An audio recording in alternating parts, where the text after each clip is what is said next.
राज्यसभा में मल्लिकार्जुन खड़गे ने हरिवंश नारायण सिंह को तीसरी बार उपसभापति चुने जाने पर बधाई दी।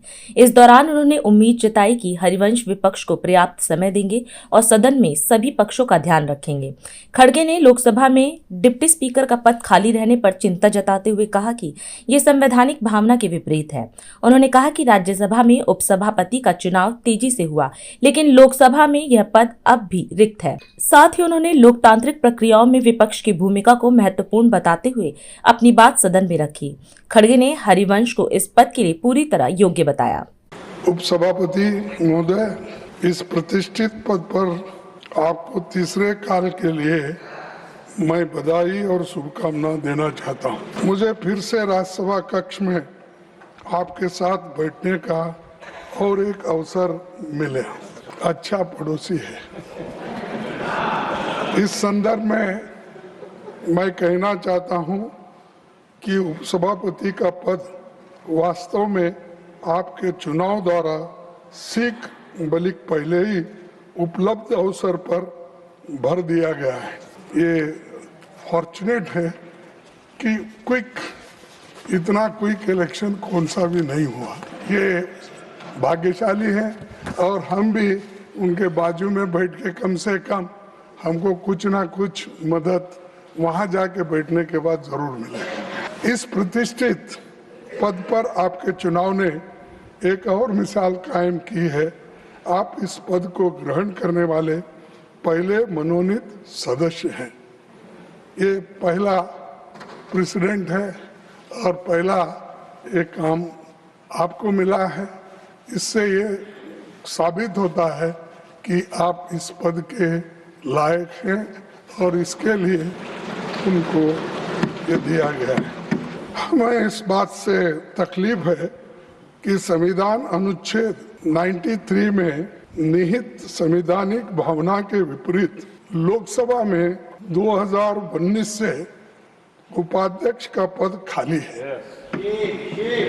7 वर्षों से वो रिक्त है। क्या अच्छा होता कि राज्यसभा की तरह लोकसभा में भी ऐसा ही होता तो बहुत ही बढ़िया होती। संविधान सदन में उपाध्यक्ष का कक्ष में मेरे पुराने कक्ष से पड़ोस में ही है। जब भी मैं वहां से गेट नंबर 7 पर जाता हूं तो ठीक सामने मुझे उसके बंद कमरे पर लटका ताला दिख जाता है, जो मुझे तकलीफ देता है कि प्रजातंत्र की हम बात करते हैं और 7 साल से एक डिप्टी स्पीकर को आप चुनते नहीं, तो इसका मतलब क्या है? हर आदमी डेमोक्रेसी की बात करता है। डेमोक्रेसी को हम कभी खत्म नहीं करेंगे।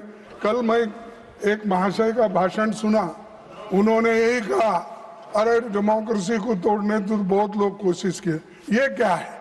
7 साल से डिप्टी स्पीकर उस सदन में नहीं है, तो ये क्या है? तो ये अच्छा नहीं है। भरो आप किसको चाहते हैं उसी को भरो, लेकिन कॉन्स्टिट्यूशनल और एक इंस्टीट्यूशन है, उस पोजीशन को आप खाली रख रहे 7 साल से। जब भी मैं वहां से गेट नंबर 7 से गुजरता हूं, ये मुझे याद आता है। कई बार मैंने हल्के फुल्के अंदाज में पूछा भी है वहां ठहरने वाले सिक्योरिटी ऑफिसर्स को। मैं कभी मजाक में ये पूछा, भाई ये कक्ष कब खुलेगा? क्या हमें खुलजा सिमसम कहना पड़ेगा? क्योंकि वो दरवाजा खुलता ही नहीं, इसीलिए कभी ये कहना पड़ेगा।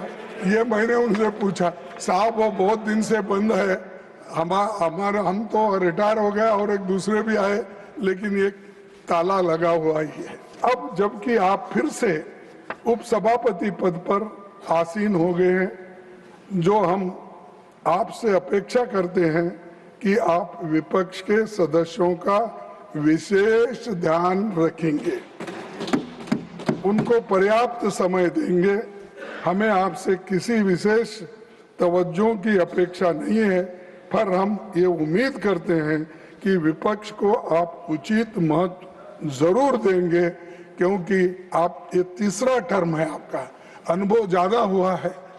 नेचुरली डेमोक्रेसी को जिंदा रखने के लिए अपोजिशन को जितना महत्व देना चाहिए आप देंगे, मैं ऐसा निवेदन करता हूं।